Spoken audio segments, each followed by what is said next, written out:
Good evening from our headquarters in Kiev. This is This Sunday Show on Hromadske International, the only prime-time TV program explaining the Eastern European geopolitical storm in English, and I am Natalia Hromenyuk. And that's what we have for you in tonight's show.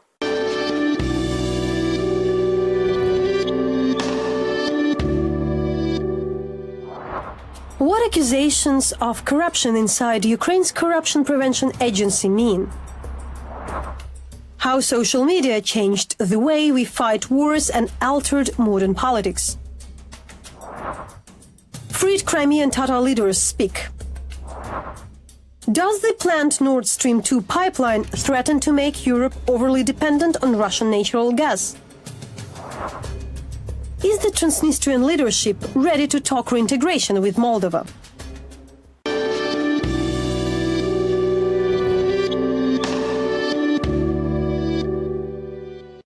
It's a well-known reality that there is a conflict between Ukraine's anti-corruption agencies. One, the National Agency for Preventing Corruption, or NAPC, was long suspected of being controlled by the presidential administration. But now a whistleblower has come forward. This week, Anna Solomatina, a representative of the agency's financial control department, accused agency director Natalia Karchak of falsifying electronic assets declaration results and blocking some aspects of the organization's work. Solomatina alleged these falsified declarations were used to make lawmakers loyal to the president look honest and for Korchak's own personal enrichment. She also accused Alexei Horashenkov, a representative of the president administration, of controlling her agency's day-to-day operation. Solomatina's remarks sparked an immediate scandal, raising questions about whether a key anti-corruption agency had itself become corrupt. Launched in March 2015, the NAPC's foundation was a key condition for Ukraine to receive a visa-free regime with the EU. And in order to discuss this case, we have Maksym Kostetskyi, the legal advisor to Transparency International Ukraine. Your organization was one of the few who had spoken, so thanks for joining us. But before we start the discussion, before we kick it off, we have the quote of Anna Solomatina, a whistleblower.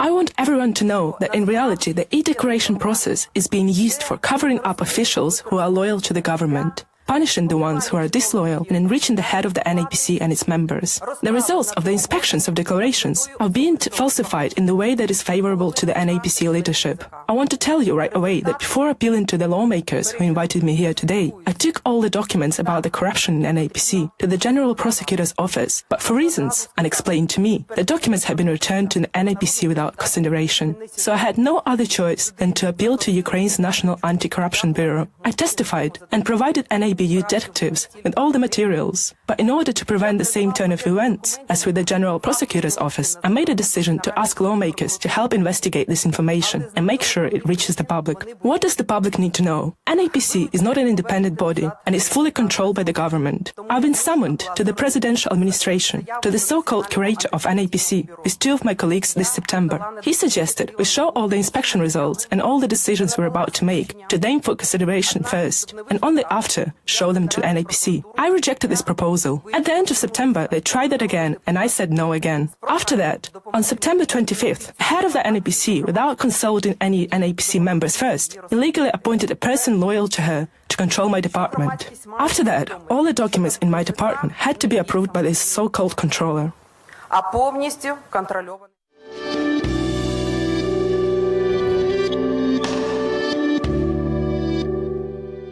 So we're talking with Maksym Kostetskyi, a legal advisor to Transparency International Ukraine.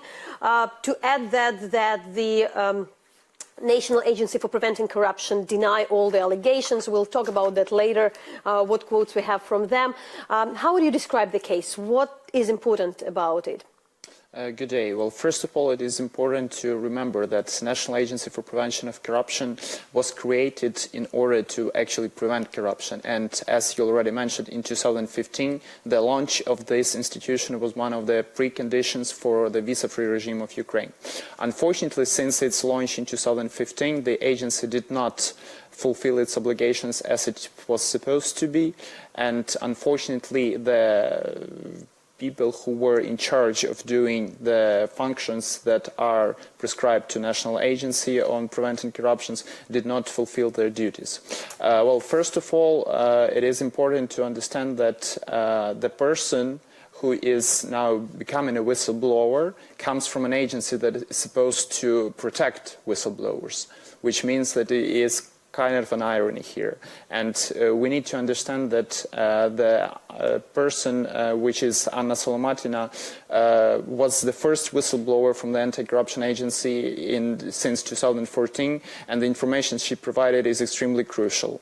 In order to see whether or not there was criminal wrongdoing in the acts that were done by the head of the NAPC, Ms. Natalia Korchak, the investigation has to be held now, and the National Anti-Corruption Bureau of Ukraine has to investigate what has been done.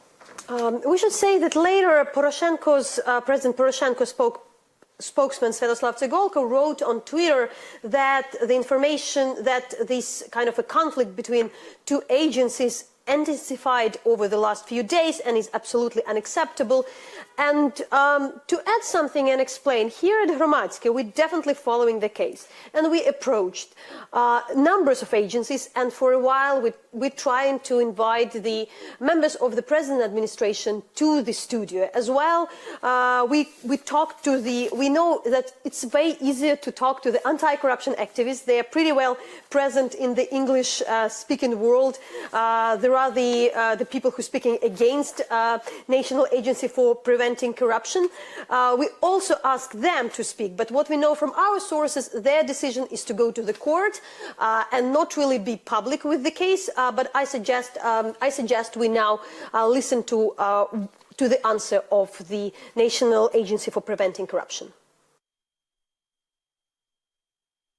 The National Agency will soon file a lawsuit in court demanding a retraction of the false information published on November the 14th. We stress that the information disseminated by the ex-official, which did not contain any facts, is a personal attack on the director, members and staff of the National Agency and an attempt to discredit the anti-corruption reform that has successfully started in Ukraine. Maksym, why there is so much trust to a whistleblower and there is so much criticism to National Agency for Preventing Corruption as well? Give us the more clear difference between them and your view also on the fight between two agencies, because like from outside it just looks bad. It looks bad from any kind of perspective. So what is your take? Well, first of all, there is a very strict difference between National Anti-Corruption Bureau of Ukraine and National Agency for Prevention of Corruption. NABU has been investigating hundreds of criminal cases since it was launched in 2014, and it has proven that the work they are doing in 2016 and in the beginning of 2017 is actually vital, because they are investigating cases against high-ranking officials, they are doing it against the People's Deputies of Ukraine, the members of the Cabinet of Ministers of Ukraine. However, the National Agency for Prevention of Corruption, which was supposed to verify hundreds of thousands of electronic declarations made by those officials, did not fulfill their duties. And unfortunately, if I'm not mistaken, in 2016 they verified only 81 declarations, which means that it's not even 1% of the whole work they are supposed to be doing. Moreover, the head of the National Agency for Prevention of Corruption, Ms. Natalia Korchak, has been subject to political influence from the administration of the President of Ukraine, unfortunately. And as we see from the information we got from the whistleblower, there has been tries and different private meetings where they invited members of the different departments from the national agency to the administration of the president in order to make them do something or in order to stop them from doing something. That is a very, very bad information for the agency as itself, and we see that, of course, only court can verify whether or not this information is true and whether or not there was a criminal wrongdoing here. But however, we see that it is objective information that the national agency did not do their job properly. And if there are crimes that were done by the head of the national agency, of course they should be investigated. There is sometimes also the criticism towards a national Anti-Corruption Bureau, which is an executive body, which is investigating the cases, as they also could be politically motivated. And in that particular case, I said, we are all in kind of a difficult position because there are anti-corruption activists, some of the known MPs who are really supporting the work of the NABU, but it makes it even more political, the whole process. So as a representative of the international organizations, who also accused sometimes of being political by some of the people who kind of speak for the government, what is the way out of this situation? The problem is with the courts because, unfortunately, the majority of the cases submitted by NABU, they just stay delayed in the courts for a couple of months, and some of them, unfortunately, even for a year, which means that the judicial reform is extremely crucial for NABU to be 100% effective. I cannot be 100% sure that there is no political influence on NABU, but for sure NABU is doing their job better than NACP does. And as to what kind of decision we could have in this conflict, unfortunately I think it is important to, first of all, as Transparency International, we mentioned that it is important during the investigation of this process, during the investigation of the case that was submitted by the whistleblower, Ms. Natalia Korchak, the head of NAPC, has to be removed from the office at least for the time of this investigation, in order to make sure that it's objective and impartial. And in the long run, we need to understand and we need to make legislative changes to the law on prevention and corruption in order to make sure that the agency does fulfill their obligations. On whom it depends? You're addressing something as an organization. On the lawmakers, of course, because they have to make legislative changes. And as to removing Ms. Natalia Korchak from the office during the time for investigation, it is the duty of the Cabinet of the Ministers. They can do it in order to make sure that the investigation is 100% objective and impartial. And what in this should be or could be the role of the President administration, as the whole case is all around the political control? The presidential administration does not have legal instruments to pressure either NAPC or Parliament of Ukraine, but as we see, they do use informal ways to influence on different top high-ranking officials. We most certainly want to emphasize that the administration of the president should stop making such private meetings with the high-ranking officials in order to influence their decisions. It is important that they are doing the stuff that they are obliged by law and not doing anything that is forbidden by law. There is a news about the particular case when the nation, on Friday, the National Anti-Corruption Bureau has opened a criminal case against Ukrainian Prosecutor General Yuri Lutsenko of illegally enriching himself. To remind, Yuri Lutsenko is Ukrainian Prosecutor General, but he used to be the head of the faction of the president in the parliament and the closest, one of the closest person to the Ukrainian President Poroshenko. What would be, I know it's not the first case, it's something they had to do, but really give us a bit of context and also of this personality. Well, according to Ukrainian legislation, first of all, Article 214 of the Criminal Procedural Code, if there is a motion submitted to any agency and to the agency on, for example, like prosecutor's office or the National Anti-Corruption Bureau or the Ministry of Internal Affairs, if any person submits a motion that there is a crime done by another person, they have to open a criminal case. They have to start the criminal investigation. It's their obligation under law. And as far as I understand, in this case, NABU has received this information from Mr. Kostetskyi about a half a year ago, and they did not start the criminal investigation, so he went to court, and there was a court decision which obliged the National Anti-Corruption Bureau to start this investigation. So it's strictly due to the law, and I do not think that there is any political matters in this issue. Maksym, thank you. It was Maksym Kostetskyi, who is the legal advisor to Transparency International Ukraine, and help us to explain the case of a whistleblower in the Anti-Corruption Prevention Agency, speaking against the leadership of the organization, and generally giving the perspective of what's going on with these issues. Is this fight for something, or is it just fights between the agencies?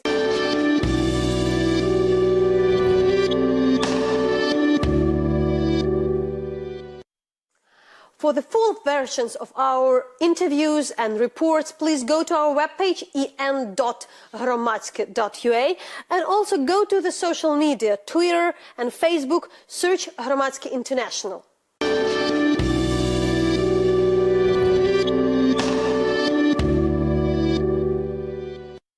It's their first interviews since being freed from Russian imprisonment in Crimea. After Russia's 2014 invasion, two Crimean Tatar leaders, Ilmil Merov and Akhtem Cheygos, who had been not forcefully deported, decided to stay in their homeland and resist occupation.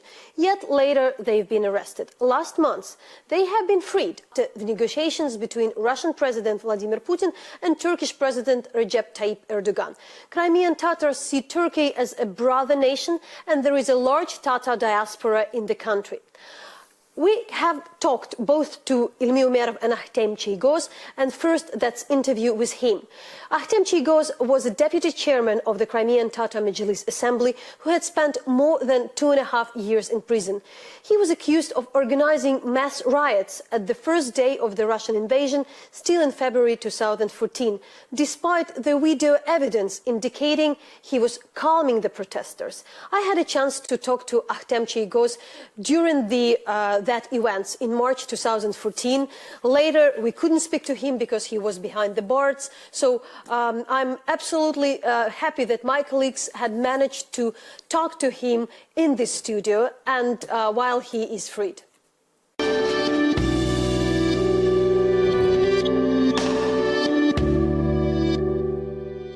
Я старался к этому подходить. I tried to keep my emotions in check. People's support is something that gave me a sense of positivity and strength. And not just me, but also people who are still sitting there in prison because of their principles. Nonetheless, and maybe more importantly, the position of the state also matters. We consider ourselves Ukrainian citizens. How the state and society react to this is in the foreground. We've seen the statements Ukraine has made, and its support is something very close to our hearts for our compatriots, Ukrainian citizens living in Crimea. Technically, it looked like this. Cheygos is taken to the court, hundreds of people gather, and as a result, it's not just Cheygos in opposition, but the whole society. Despite the obstacles, searches, security barriers, metal detectors, rude behaviors, small rooms with enough space only for 5 or 6 people, people have overcome that and fought against that. They had to close the streets, put hundreds of special forces there. At first, when my case was heard, together with my brothers Ali and Mustafa, it had a major resonance and they had some trouble. When they sent the case for further investigation, they decided to divide it, and I was told that, in general, it was the first time the Court of First Instance conducted hearings via video since the adoption of this law in Russia.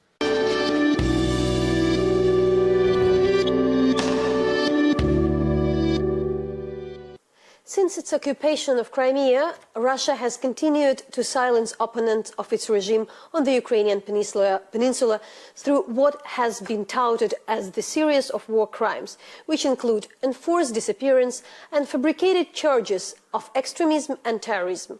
At this picture, you see 3 of the Euromaidan activists accused of terrorism, despite of non-existing evidence. They are detained in Russia for already 3.5 years. You can see Oleg Sentsov, Alexander Kolchenko and Alexei Cherny. They might stay in Russian prisons for another decade. But in the past 3.5 years, there are way more people. 48 people connected to Crimea have been placed in arbitrary detentions across the peninsula and Russia. They include Crimean Muslims and Tatars, as well as the Ukrainian activists charged with extremism, terrorism and sabotage. Despite this welcoming news about freeing Crimean Tatar leaders, Human Rights Watch has warned this week that Russia's persecution of Crimean Tatars is intensifying.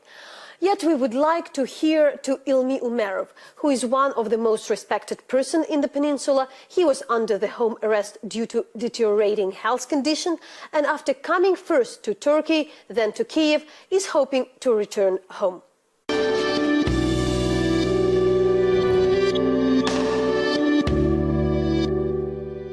Really, there is a de facto occupation regime in Crimea, and the Russians control everything there. They have a principle: loyalty is a must. Neither dissent nor denial is welcome. Moreover, it's not allowed.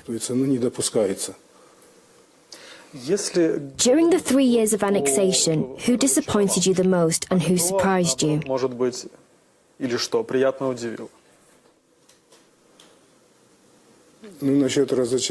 I don't want to say who disappointed me. Some people whom I considered close and whom I trusted turned out to be collaborators and to some extent traitors in my eyes. My friends, colleagues, mentors are among them. I just don't want to say their names. Another way in which people show their support for the arrested and missing people is through duos, prayer sessions. But even these events seem to be monitored by the authorities.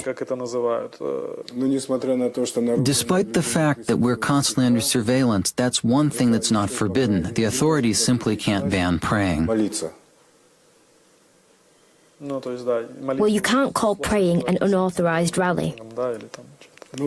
But there were attempts to do that. It didn't result in any punishments, but there were attempts. These prayers are usually followed by speeches in which people mention certain problems and talk about the situation in general. It's kind of a new method in the national movement. Prayers unite people, make them feel less alone, and they see that there are many other people who do not recognize Russian jurisdiction in Crimea.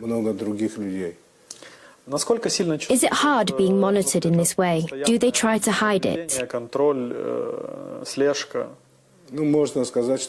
They don't hide. They just come, sit down next to us and join in with the event.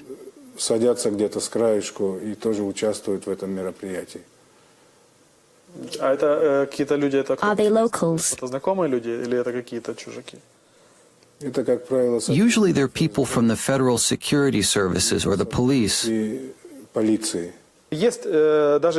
are even representatives of the Medjlis who have started cooperating with the occupation authorities. The clergy have tried to justify the actions of the military in Crimea. At the press conference, Akhtem Chigoz said that he had received proposals like this. What about you? Have they approached you personally? What do they offer in exchange for stopping the repression? A criminal case was opened against me because of my position, my opinion, my convictions. My criminal record is clean. With regard to me, I haven't received such proposals, but I've heard of them. You have experience with struggling against the system. You started working to protect the rights of your people while you were still in high school. When I was in the 10th grade, together with a couple of my classmates and my younger brother Bekir, we handed out brochures calling on Crimean Tatars to fight to return to their homeland, to Crimea. Then a criminal case was opened against us, which didn't amount to anything. A lot of people gathered and they simply couldn't start the court hearings. We were then invited to the party's regional committee. Its secretary, Shamsudinov, told us and our parents that the case would be closed, that they had brought us up well and we would bring benefits to our homeland. That's how the case was closed. On October 12th, 2 FSB colonels from Moscow approached me. They said that the Turkish president had agreed with the Russian president to release me, and they suggested I write a letter to Putin asking for a pardon. When I refused, they resorted to methods widely used in the USSR. They said that Akhtem Chigoz had already agreed, that Mustafa Jamiliev and Rafat Chubarov had let us down, that they will travel across the world, stay at expensive hotels, drink expensive coffee, while we serve our sentences. The conversation went badly because we almost kicked them out, so they started threatening to send us to the Harp colony in Yamalo-Nenets in the far north of Russia. After that, we didn't communicate, so there were no other proposals. Then I was taken from the hospital and brought to Simferopol airport. When they put me on the plane, Akhtem Chigoz was already there. Did you not know about the agreement with Turkish President Erdogan then? I only knew that Erdogan had a conversation with Putin, but I refused to write a petition for a pardon. I had a feeling that they were taking me to Siberia, but when I saw the houses with red roofs and the Turkish mosque from the cabin window, I realized that we were flying to Turkey. The plane landed at Ankara airport. 200 meters away from the plane, there was a bus with several people in it. Akhtem got off the plane first and went to the bus. Then I was shown the way. There was no contact between those who were accompanying us and those who met us. In a way, Russia has achieved its goal. Both you and Akhtem were physically removed from Crimean territory. It's like a soft way of getting rid of you, right? It's been a week and I still don't know whether it was an order or not. Nobody showed it to me and nobody imposed any conditions on whether I can enter Crimea or not. It's been a week and I still don't know whether it was an order or not. Nobody showed it to me. Nobody imposed any conditions on whether I can enter Crimea or not. If not, then why not? I've already made several statements, but will repeat it once again. I want to return to Crimea. What is your dream? To return to Crimea.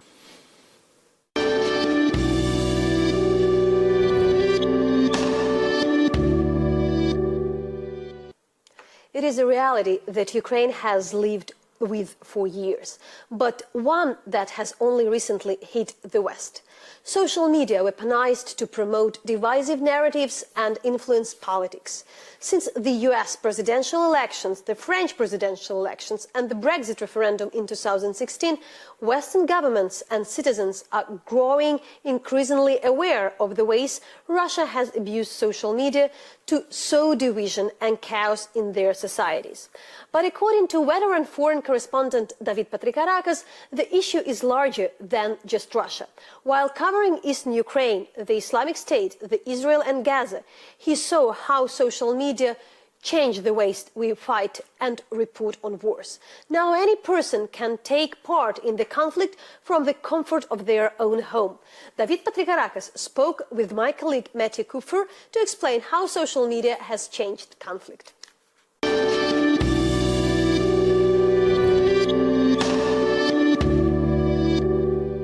How has social media changed war today? How is it different than maybe, say, 20 years ago? Well, I mean, it's done so in a variety of ways. First and foremost, it has enabled anyone with access to a smartphone to become an actor in war. What we are seeing now is a form of virtual war with mass enlistment, in which anyone with a smartphone can play a role. So, for example, if you are, someone in Gaza and an Israeli shell hits a building near you, you can take a picture of the dead bodies in that rubble and broadcast it to the world. Now, obviously, this has a real effect at the information level of war, because obviously dead bodies, dead children, civilian casualties are as old as war itself. The difference is you couldn't see them before. Or if you did see them, it was in far smaller numbers. Now, during a war, you can't escape them. The second thing is that it has allowed propaganda to be disseminated at speeds and at scopes that are unprecedented. Now, propaganda is as old as war itself, but with the changing nature of war, propaganda has taken on a new role. And put simply, where once propaganda supported military operations on the ground, increasingly military operations on the ground are supporting information operations on TV and in cyberspace. Let's take Putin in Ukraine. Now, Putin and Russian aggression, Putin never had any intention of defeating Ukraine, which he easily could have done at the beginning, and forcing it to the negotiating table. No, what he did was he backed separatists, he sent in Russian forces to occupy parts of eastern Ukraine. But he did this in order to make it easier to sow a narrative. And the narrative, which I heard again and again and again during my time throughout the occupied territories, was that the Kiev government was a fascist junta and they wanted to persecute Russian speakers and destroy the speaking of Russian in Ukraine. In effect, he was trying to get Eastern Ukrainians to buy into a narrative, and that is a political goal. So how did social media and online propaganda seek to achieve that goal? Do you have some examples of that? Let's take Soviet propaganda. Its goal was to convince people that the USSR was the model society. It was the utopian dream realized on Earth. Modern Russian propaganda is not interested in that. It's not interested in portraying a positive vision of Russia. What it is interested in doing is sowing as much confusion and discord as it can, so that there is so much misinformation that people's ability to recognize the truth when they see it is diminished. And that was the point of all the propaganda around MH17. The propaganda was successful not because of its content, which was ludicrous, but by its sheer volume, which drowned out, a lot of the truth. So it's at the center of these information operations, which now are at the center of warfare. So these information operations have been getting a lot more attention recently. Probably the biggest social media-related story right now is Russian attempts to use Twitter, Facebook to interfere in certain global political events, the U.S. presidential election, Brexit, for example. And this is getting a ton of attention in the international media right now. But Ukraine has been experiencing this since at least 2014, and probably longer than that. How does the scope of Russian efforts to influence Ukraine, how does that compare to the situation in America or in Britain? Well, look, in Ukraine, it's obviously very difficult very different because there is a war going on. So, Russian information operations are in concert with a Russian, military campaign. It's, Maskirovka. As I said, they are destabilizing a part of the country that they have occupied. However, while maybe people aren't dying literally in Britain and the US, they're having a huge scope. If it does turn out that, those fake ads, the fake news swung, they're saying reached 126 million people, which is pretty much the amount of people that voted in the US election. If it can be said that they swung the election for Donald Trump, that is a very, very big deal. This is, interfering in the election and getting elected the single most powerful man on earth. It's a huge deal. And, this is increasingly going to be the future. And it's very, very worrying in terms of conflict, because social media was sold to us as another great utopian dream of a transnational connected world in which everyone will be brought together. You, in your book, interview one former, quote-unquote, Russian troll, a paid employee of this internet research agency. What are your takeaways from that? What is your impression of that agency and how well it functioned? Well, look, as the sort of eminent scholar Mark Galeotti says, we do have this impression, and I've quoted him before, thinking Russians are all chess-playing grandmasters, thinking 20 moves ahead. The troll farm, while it was effective, as Vitali, the former member, was telling me, a lot of the times it was just sheer stupidity. It was spamming. It was creating memes, posting them to all sorts of sites that had nothing to do with politics. So, many of their fake accounts would get shut down. So, while it has an effect, the Russians are, throwing everything but the kitchen sink at the problem. And if 20% of it sticks, they consider it a job well done. Unfortunately, if you're in a position where you can reach 126 million people, 20% is all you need. Mm-hmm. So from your vantage point, having written this book, having covered this issue in quite a bit of depth, what does the future of politics and the future of conflict look like to you? At the moment, very, very gloomy. More divisiveness, more cocooning within our own echo chambers, greater divisions, greater conflicts, because one, we have other tangential problems like depressed wages, high house prices. You have a disenfranchised generation, and what you have are social media platforms that amplify our existing divisions and make conflict easier.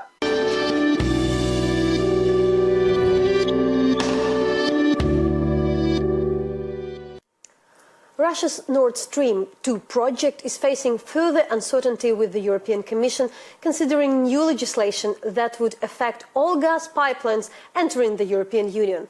The 1,200-kilometer pipeline, designed to transport 55 billion cubic meters of gas from Russia to Europe via Germany, has been on hold since 2015, with some member states voicing concerns over the project.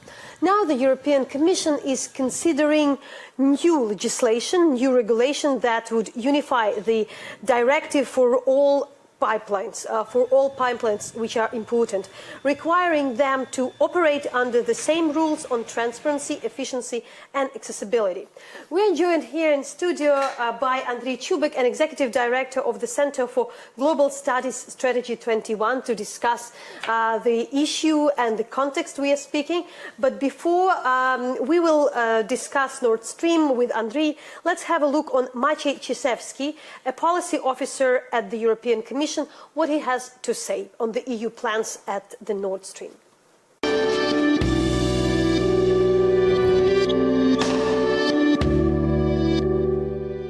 I will start with the easy question, which is Nord Stream 1, Nord Stream 2. Nord Stream 1 is no longer a project, so let's move to Nord Stream 2. From the very beginning, since Nord Stream 2 was announced, the Commission's position was clear that we don't find this project being in line with energy union objectives, including diversification policy of the EU. This being said, EU has no powers to vet projects. EU is not killing projects that it likes or doesn't like. And we are not vetting Nord Stream 2, and we are not vetting LNG terminals, for example. Projects which we believe support energy union are conducive towards diversification. We support financially, we support feasibility studies, etc. But actually, it is very important that you ask this question today, because I think it's no public knowledge that today the College of Commissioners adopted decision on a proposal on clarifying the gas directive on upstream pipelines. Because there was a big discussion whether the offshore bit of Nord Stream 2 and other pipelines of the same type, if it should be applicable or not. So the Commission will make a legislative proposal on that, and then we'll see what happens next. Did I answer your question? And then there was on antitrust. I have a lot of sentiment to this antitrust case because for 4 years I have been working on it. I started it with other colleagues. As you know, Gazprom proposed commitments, and there was a public market test of the commitments proposed by Gazprom. To my knowledge, we have received many replies, and many very good and factual replies, which needs to be digested by the Commission, and then eventually also by Gazprom, because then it will be up to Gazprom to either deliver new commitments that will take into account the comments of the market or not. And then it will be again the Commission's decision to either accept the new commitments or to just propose a fine.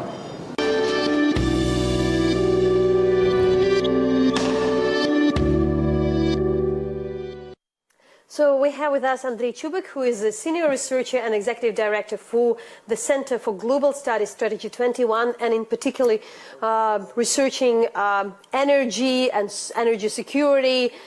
So we have this map to help our audience to understand what's going on. But Andriy, just explain us why this issue has again been actual, because of course a lot of people who are concerned about the Russian role in using the gas as the weapon we're hoping that maybe the project is on hold. So what's new, what we should know? Well, we have to understand that Nord Stream was initiated back in 2009 and even earlier, and discussed with at that time Chancellor of Germany, Gerhard Schröder, and Russian President Vladimir Putin.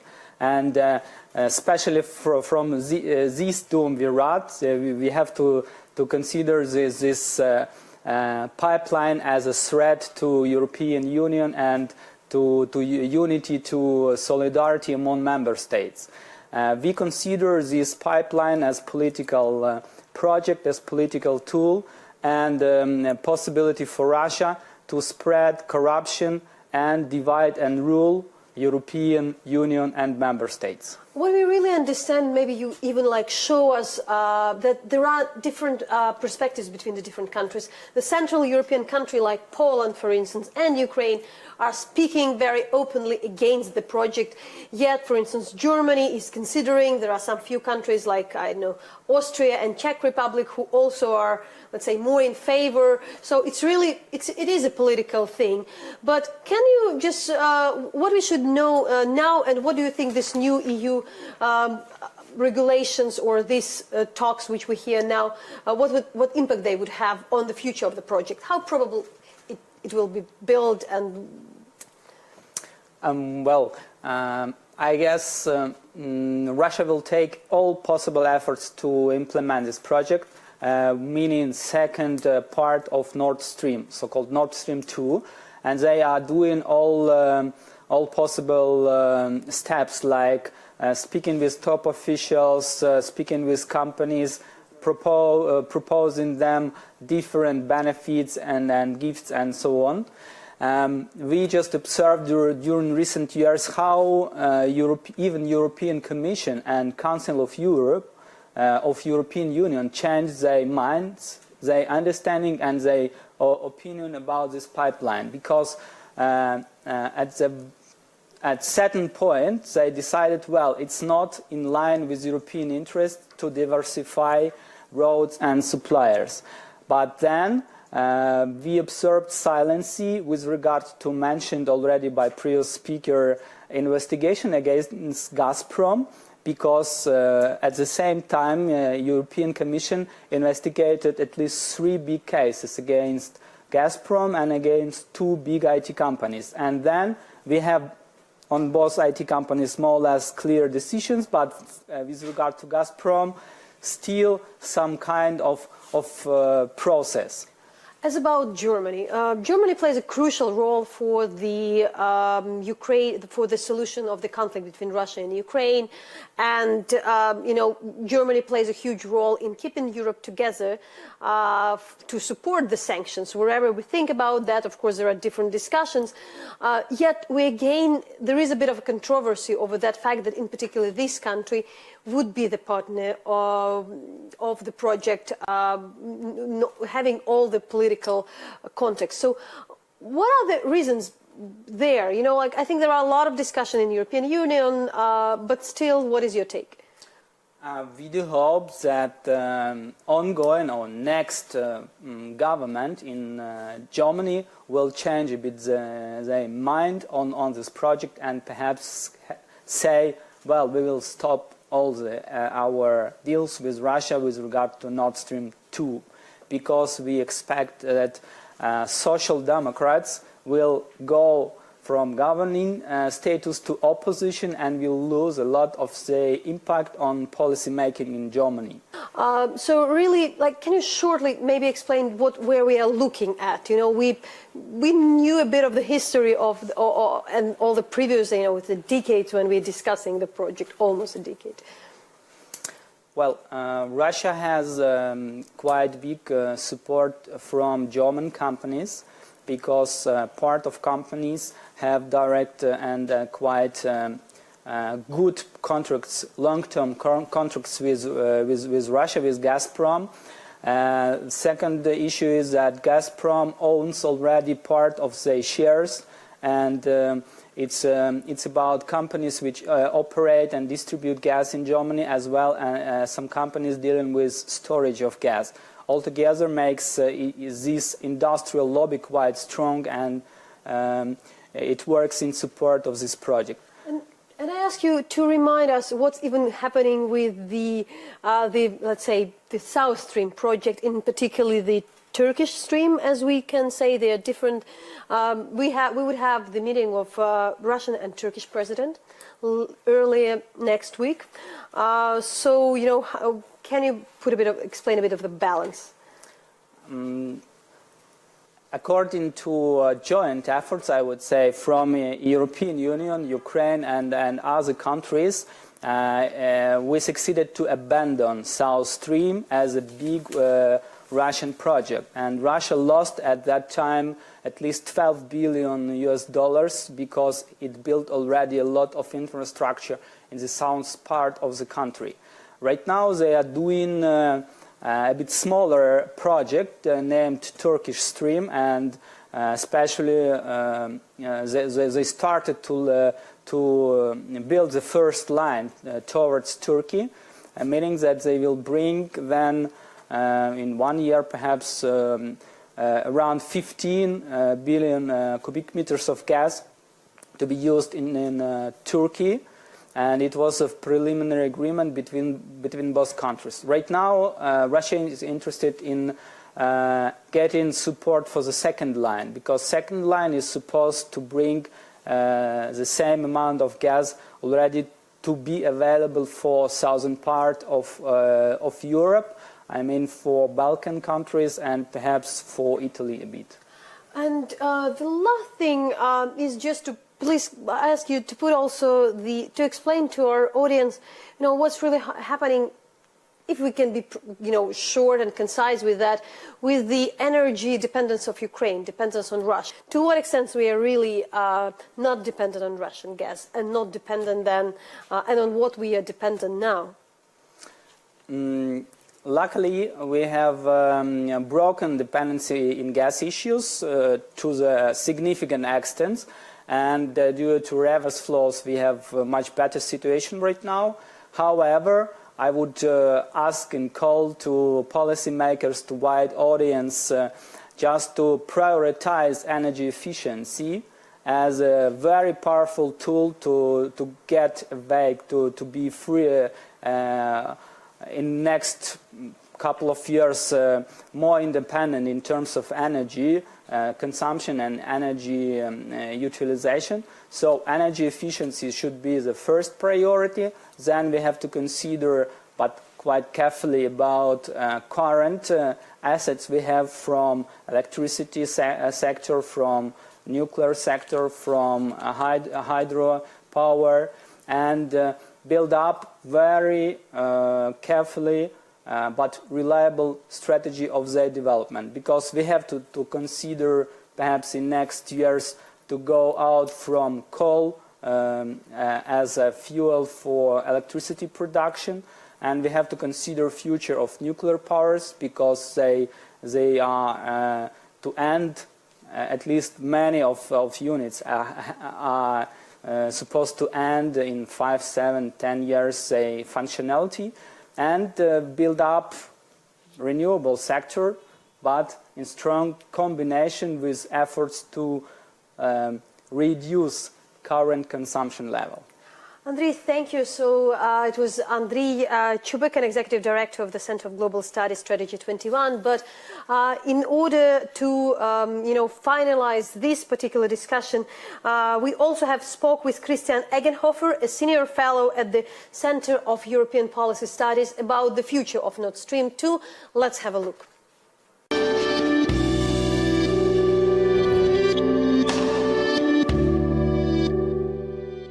You can argue whether there is a risk or not, and in the EU we have two different schools of thinking. One says we will depend too much on Russia, which causes some security issues, and it will also undermine the stability and the revenue source of Ukraine. While others say it is good to have trade, it's good to have trade because then you speak, and as long as you have commercial relationships, it's usually good for stability. And actually, the Russian gas is helpful, and it comes into a very liquid market, which is Western Europe, and actually there is no problem. So we have two different views, which are not reconcilable, and this is also where the European Commission is trying to find some solution out of this. Now, what this proposed, and it's important to see that this is a proposed change to the third package means. It means that certainly for the future, we will not have this kind of issues that there are different laws applying to different pipelines, depending whether they come from the south, west, east, or north. So that will be harmonized. Now, whether this actually will work then in the end, for Nord Stream 2 is still an open question. It depends in the end of the outcome from the negotiations or the discussions on this package or the proposed proposal by the European Commission. But besides that, what is the European Union doing to reduce its dependency on Russian gas, and how effective are their efforts? What do you think about that? So you can have a question whether there is a gas security issue in the western side now. The difference is in the eastern side of Europe, where you have still a lot of bilateral, more or less, relationship between Gazprom and national gas companies in these countries where there is no alternative source. The moment you have alternative sources also in the east, which is going to come, among other, by the CSEC process, which is the Central and Eastern European Gas Connectivity Initiative, or by what is currently happening in terms through the gas interconnectors which are being designed and built. And how has German support for the project changed since the Social Democrats, who were previously the junior partner of Merkel-led coalition, went into the opposition?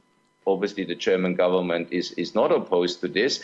And to what extent then the Social Democrats have been actually supporting this is also not that clear. Now, and that is interesting now, what the new proposal by the Commission does, it will require from the German government in the future to give that gas, if it's adopted, if the proposal is adopted, it will require from the German government to give the pipeline an exemption. And that means the German government will have to decide explicitly and saying we want it, and therefore we give this exemption, so we make a legal move. And if we don't want it, we don't give it. But still there is the other side of the problem, and this is still the question in Ukraine. Why is Germany, who supports the sanctions against Russia, is still in favor of the Nord Stream 2 project, which the route of which passes over the Central Eastern Europe and could leave Ukraine as a gas transit country without earnings? Let's be honest, a lot of the debate also from the Polish National Oil and Gas Company was about the transit fees earnings. So if you take the logic that this is a commercial project, then of course, the gas will flow where it's the most economic. So that is a logic which is inherent in if you take it as a commercial project. Yes, there will be revenues which used to be for the Ukraine going, and for Poland, which might be going now to the operators of Nord Stream 2. That is the case. And the last question, how do American sanctions influence the Nord Stream 2 project? Could the US have a strong impact on that, considering the fact that Russians paid American lobbying companies to discourage the sanctions against Russia? It is a very difficult field. There has already been the possibility, there would have been also the possibility already by the Obama administration to put sanctions on this. Now what the new regime, which is in the Senate, has been proposing, that this is not just done by the president, but it will have to go through a Senate procedure. It's not yet clear what's his relationship to the Russian government is, but the Senate may come to the conclusion we don't want this project because it is creates some security issues. They may also come to the conclusion that we don't want this project because it might undermine eventually the export of cheap US gas. That may be also the case, but it is very hard to say at the moment, whether there is a security-driven, whether there's a commercial. Probably it's both, but it's not clear on what side of the equation in the end it will come out.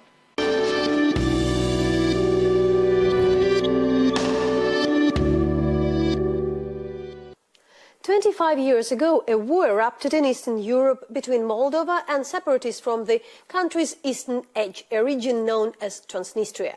4 months later, with Russian backing, Transnistria had achieved de facto independence. Since then, it has existed a self-governing time capsule of the Soviet Union that remains internationally recognized as part of Moldova. But that may be set to change soon. Viktor Kryzhanovsky, Ukraine's special representative on Transnistria, says that the separatist region's leadership is now ready for talks on reintegration into Moldova. Hromadske International sat down with Kryzhanovsky to find out more.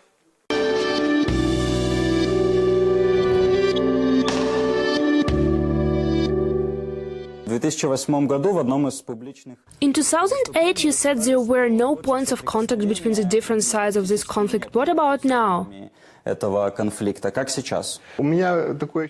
these 2 months, I have already visited Chechnya and Tiraspol twice. I met the same people with whom I worked with 7 to 9 years ago, but who today hold different positions. Therefore, we did not have to waste time getting to know each other. We immediately started negotiations. I had a feeling of déjà vu, as if I did not go anywhere. The same problems remain, mainly of socio-economic nature. The situation has not changed much. Negotiations are not easy. If that's what I said in 2008, that's probably the way it was. But when I left the post in 2010, there was progress. Moldovan citizens live on both the left and the right bank of the Dniester, and they need their economic questions to be solved somehow. It is very important. But Ukraine and other mediators are interested in the issue of preserving the sovereignty of Moldova and its entire territory, as well as the reintegration of Transnistria into a single state. Therefore, when I held meetings in Chechnya and Tiraspol, I reported that I have a very clear mandate from the President of Ukraine, Petro Poroshenko, to work so as to maximize the strengthening of Moldova's sovereignty and the reintegration of the Transnistrian region into its composition. Is it clear from your communication with the authorities of the unrecognized Transnistria that they are interested in the reintegration? I met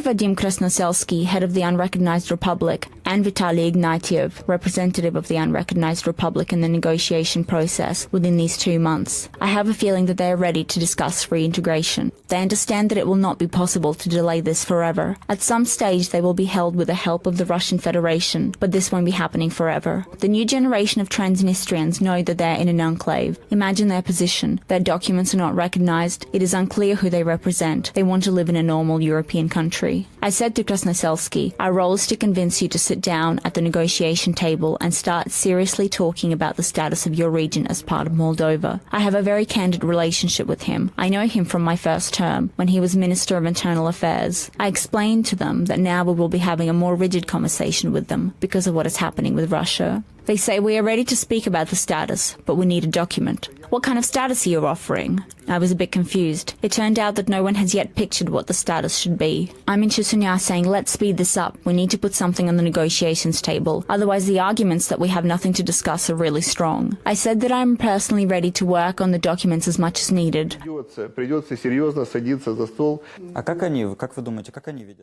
And how do the Transnistrian authorities see the status of the region? They would like something along the lines of a federation, a confederation, to have an impact not only in decision-making of a socio-economic nature, but also on more serious matters, foreign policy, for example, defense. But of course no one will give that to them, and they understand this. Therefore there won't be a federation or confederation there. Chechnya is clear on the position. It will be autonomous. If Transnistria integrates into Moldova, their presence will be not a priori. How can they be present there if they are part of Moldova? They will say, guys, what are you doing here?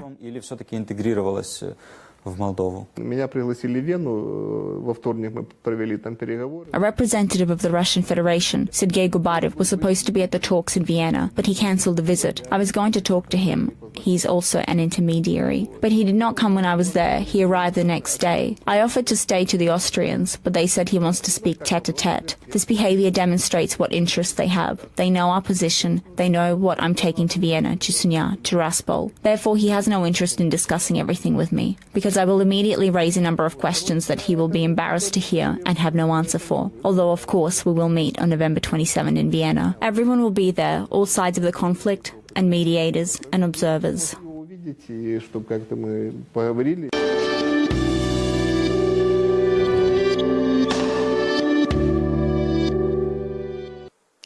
thanks for watching us from the entire team of Hromadske International. Please follow our work on social media. Go to Twitter and Facebook, search Hromadske International. As well, full versions of our interviews and the reports are at our webpage en.hromadske. So that's it from the whole program, and stay tuned and goodbye.